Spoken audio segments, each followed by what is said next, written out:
You've advocated open access to the internet as a diplomatic tool or maybe even as a weapon in international conflicts. And most recently, you wrote a nice piece in the New York Times saying that if we were to provide open access to the internet for Syria, could you explain a little bit more about how that would work? Sure. Well, the notion is that our cyber power, if you will, and this is, it really encompasses not only our technology networks, but also, in my view, our values. This idea that you can digitally assemble and freely speak on a digital medium. That's really important. It's a very powerful concept. We also have more hardened cyber power. Our military has, cyber force projection capabilities. And so my idea is that you'd marry the two, and that we could, there's a dearth of good options, as we know, in Syria to affect the balance of power in that conflict. But I think we could work with the moderate Syrian opposition. And much as we did working with moderate Sunnis in Iraq, moderate tribal leaders in Afghanistan, over periods of time in those conflicts, we realized that by empowering moderates, we would go a long way to promoting our interests, because it was in their best interest to rebuild their country, to focus on good governance, to give people a voice. The idea was, by empowering moderates, moderate views over time would prevail based on the content and quality of the view. And so I think we have an opportunity for a cyber awakening in Syria if we worked with moderate, vetted opposition groups to help them establish their own independent Wi-Fi networks. We could easily do this without putting American boots on the ground. You could do a lot of this remotely from the border regions. So I would love to see a cyber awakening campaign. Our special operations troops do this extraordinarily well. We've been doing it for many years now. It's just we would be applying those same skills in cyberspace to give the voiceless a voice and empower the moderates over the radicals. So you're saying without actually putting troops on the ground in Syria, we could create a community, a cyber community? I like to call them digital safe havens. So the idea is we could use long-range Wi-Fi broadcast systems. These are generally point-to-point systems, so we would want to invite, again, vetted opposition groups into the border areas, the countries along the border, train them to set up these systems in their villages. They could administer them. We could help them remotely administrate them, as well as remotely defend them from regime interference. And then the idea is that moderate groups could then help other moderate groups do the same thing, and you could begin to daisy chain these systems together and create these digital enclaves that we would then help protect. And hopefully they would be fora for moderate views, for free speech. I'm not suggesting that we would monitor them to control the speech and content. I think we should let the moderates voice their opinions.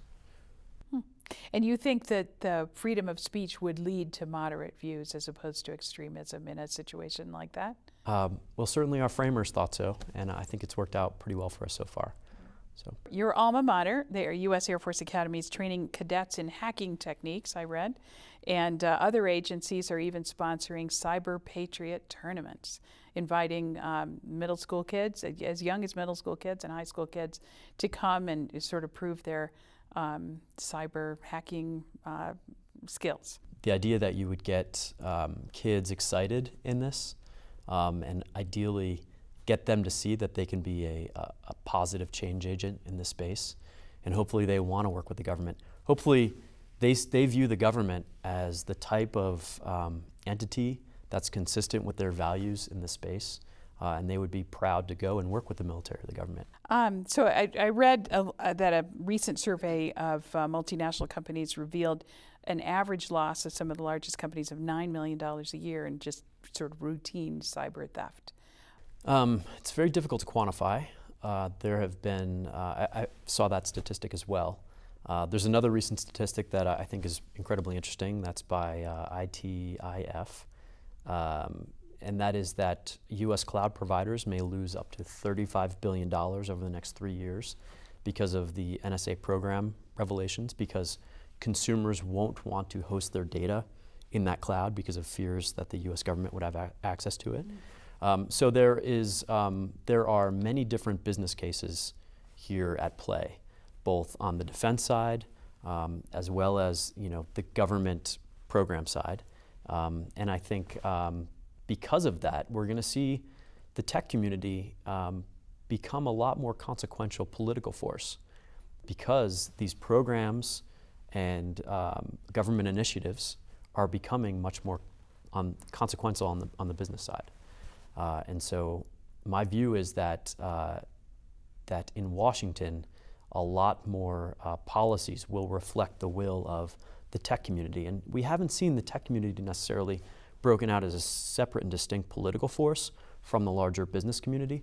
There have been a few instances, but I think more and more we're going to see it as a separate and distinct political influence force. It seems like our national policy is very much in flux right now in terms of how we're going to deal with cybersecurity, both in the population, the privacy issues, and also our foreign policy risks. There are a lot of different elements to our national policy. The one I talked about in the beginning, sort of the highest consequence risk, is the threat to our critical infrastructure. The administration has released an executive order that would begin to address some of those risks in a more holistic way, an organized way. That very much now is being further developed in partnership with the private sector to put actual rules in place that then private sector companies could voluntarily submit and adopt to help protect their systems. I think that may help begin to mitigate the risk, but by no means will it go all the way. Ultimately, the administration has now basically used up all its authority, and it will take Congress to act to now further mitigate the risks to critical infrastructure. Whether or not Congress is able to find the political will to do that before a major cyber event, I think very much remains to be seen. Some members of Congress have advocated for legislation to improve information sharing as a way to mitigate this risk. Again, I think it could help, but I don't think it is a silver bullet. And unfortunately, some members of Congress have sort of alluded to it as a silver bullet. I think the problem there is I'm not sure that there's going to be a political will to allow the government to have more authority to collect data, which is in fact what a lot of these proposals on the Hill would do in light of the recent NSA program disclosures. So I don't expect, candidly, a lot more to be done on the Hill this year. I think, if anything, we may see greater transparency, legislation to improve transparency of some of these NSA domestic activities. You could see something like that in the near term. Justin Amash had an amendment for the House Appropriations Bill, Defense Appropriations Bill in the summer that narrowly failed. I think we'll probably see something like that would curtail NSA's authorities domestically and perhaps legislate some sort of increased transparency of some of these programs. If that were done correctly, in my view, it would be a positive thing. Do you think are there a couple of leaders in Congress that really you feel really understand this issue?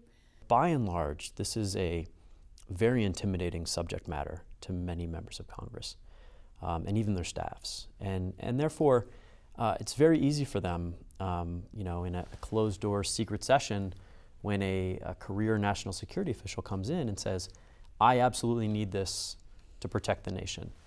It's very difficult for them to challenge some of those key assumptions. And again, overclassification really compounds this problem. This is a complex subject matter for career politicians who may have begun their careers after the internet was developed. Before the internet was developed. And so this, it can be difficult for them to really challenge. And I'm a fan of the James Madison Fed 51 quote of, "Our system relies on ambition to counter ambition." And so you really do need to challenge some of these arguments by career national security officials to ensure that the system works as advertised. So I do think we've seen a breakdown in the oversight structure on the Hill.